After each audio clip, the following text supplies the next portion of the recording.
Assalamualaikum warahmatullahi wabarakatuh. Hari ini kita akan belajar tentang pecahan. Apa itu pecahan? Pecahan merupakan bagian dari sesuatu yang utuh. Ya, misal saya memiliki sebuah lingkaran, saya bagi menjadi dua bagian. Saya arsir. Ya. Salah satu bagian ini disebut pecahan.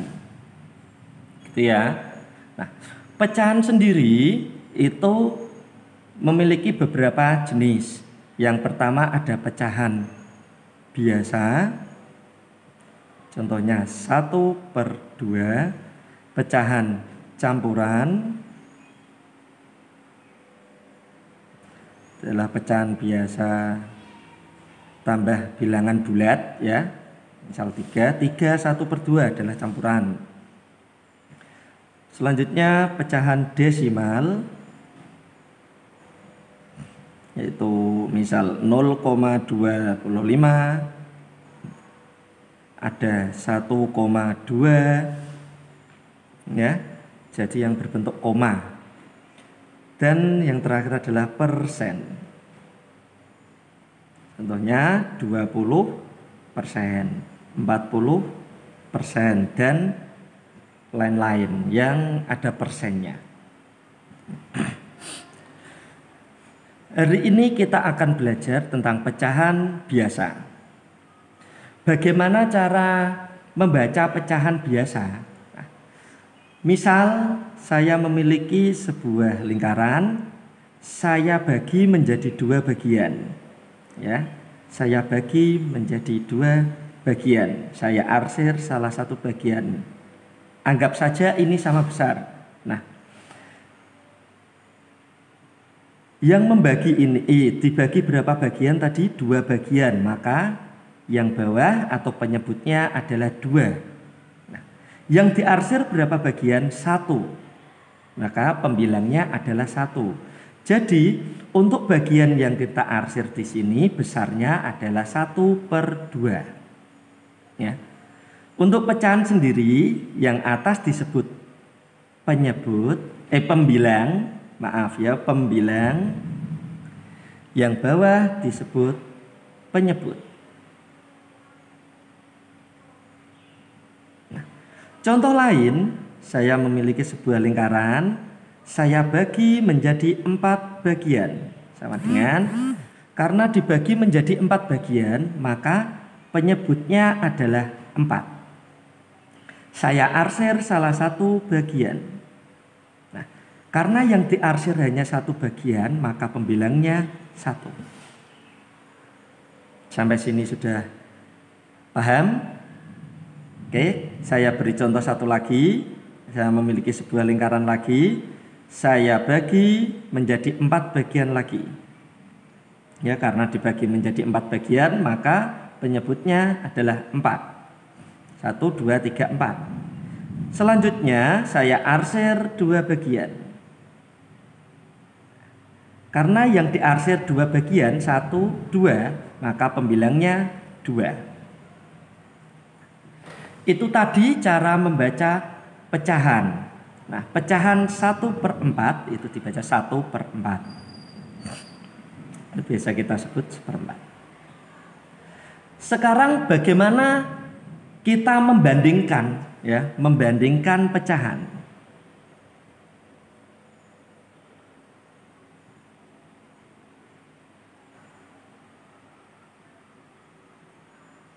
Pecahan yang lebih besar atau lebih kecil? Coba ini aja contoh 1/4,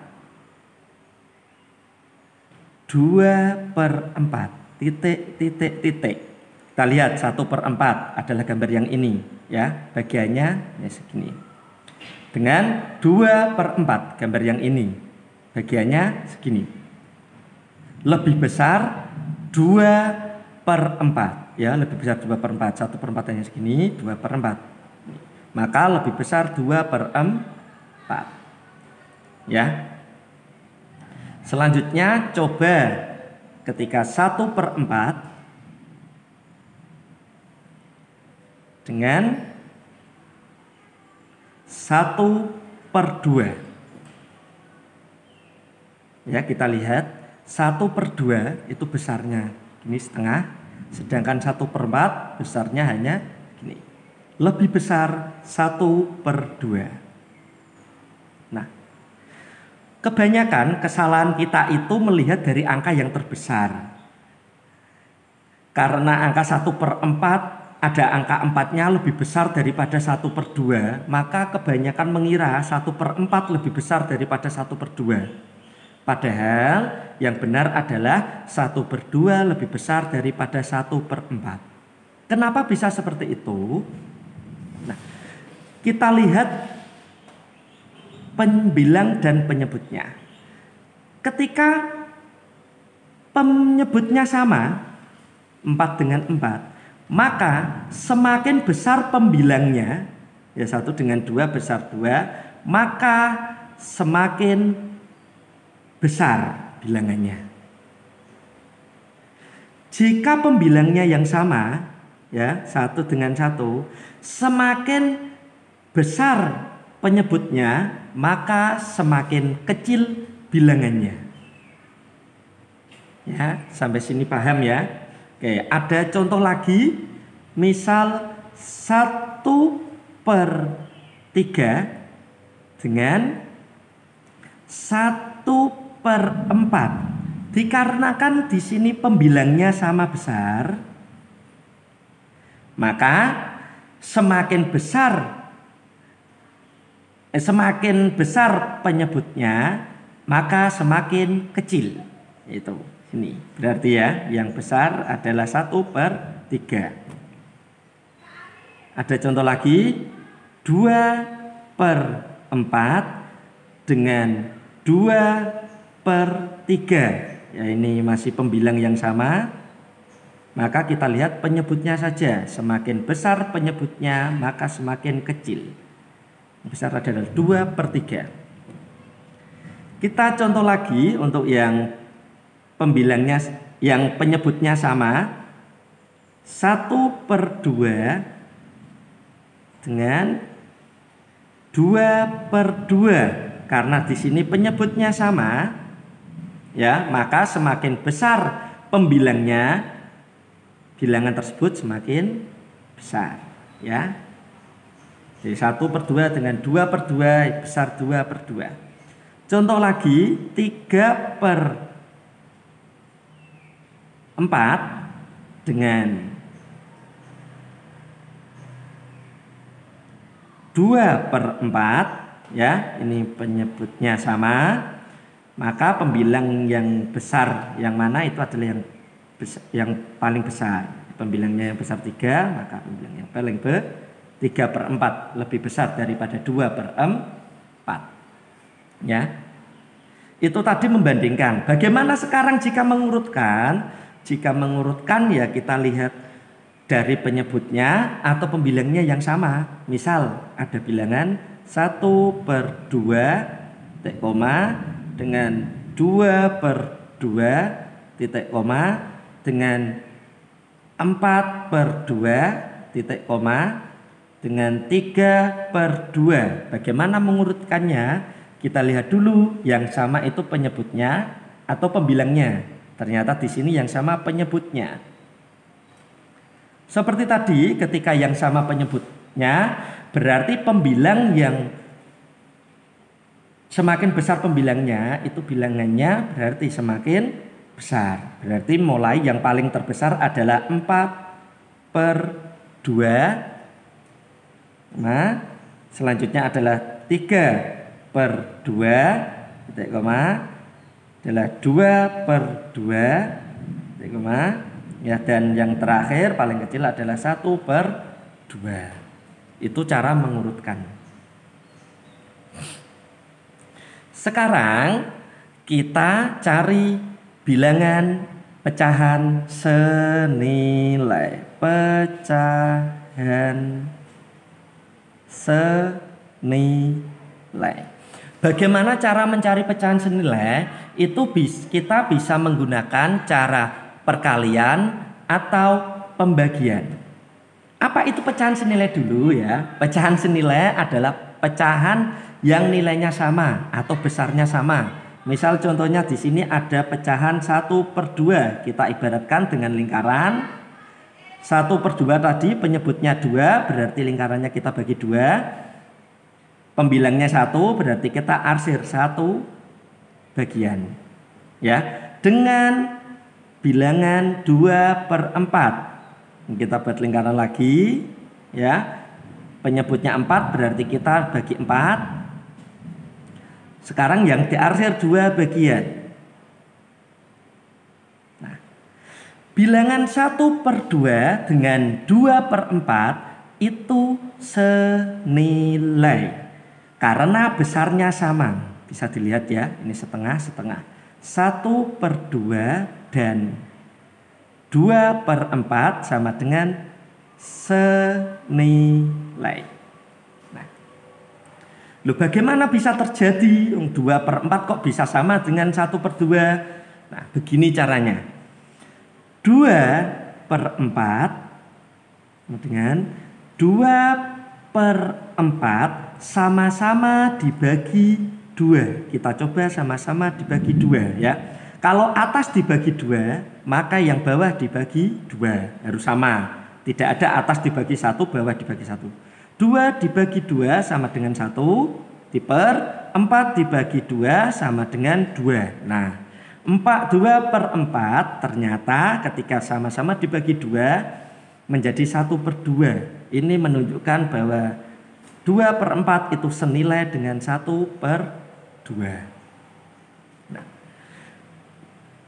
Apakah bilangan yang senilai dengan 1/2 itu hanya 2/4? Tidak, kita cari lagi ya bilangan yang senilai dengan 1/2. Itu kita bisa menggunakan cara 1/2 sama dengan 1/2 dikali 2. Dikali 2. Sama, dikali 2. Sama dengan 2/4. Oke, 2/4 berarti senilai dengan 1/2. Nah, sekarang kita coba kalikan lagi dengan bilangan yang lain. 1/2 sama dengan 1/2 dikali 3. Ya, kalau atas dikali 3 berarti bawah dikali 3. Sama dengan 3/6. Nah, 3/6 senilai juga dengan 1/2. Kita coba lagi 1/2 dikali langsung 5, tidak apa-apa, mau dikali 5, dikali 10, dikali 100. Yang penting jika atas dikali 5, yang bawah juga dikali 5. Jika pembilangnya dikali 5, yang penyebutnya juga dikali 5. Ini adalah 5, nih 10.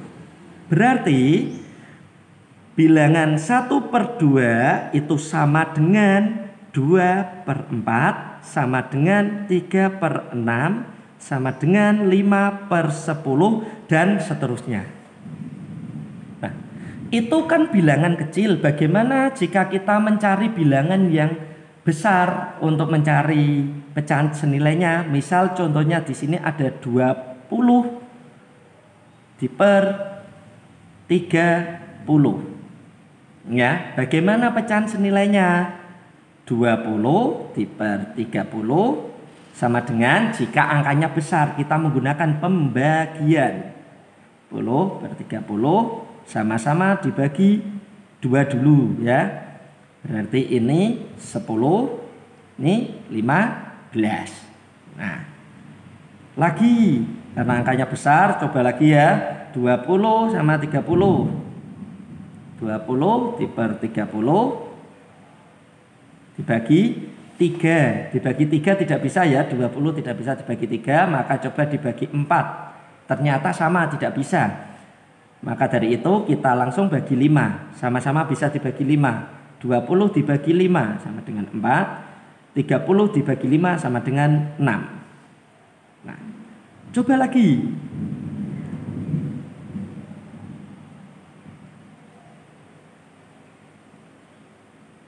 Ya, bisa dicoba lagi ya. 20 dibagi 3/30 sama dengan 20, 30 sama-sama dibagi 10. Ya, sama-sama dibagi 10, maka yang atas 20 dibagi 10 sama dengan 2, 30 dibagi 10 sama dengan 3. Nah, jadi pecahan yang senilai dengan 20 per 30 itu bisa sama dengan 10 per 15, bisa sama dengan 4 per 6, bisa sama dengan 2 per 3. Itu cara mencari pecahan senilai dari pecahan biasa. Ya. Selanjutnya soal ya ini ya. Soalnya bisa kamu carilah 4 pecahan senilai dari nomor 1 adalah 2 per 3, nomor 2 5 per 6, nomor 3 adalah 30 per 45, nomor 4 28 per 40. Ya, silakan anak-anak bisa mencari, bisa mengerjakan nomor 1, 2, 3, dan 4. Sekian materi dari saya, kurang lebihnya saya mohon maaf. Wassalamualaikum warahmatullahi wabarakatuh.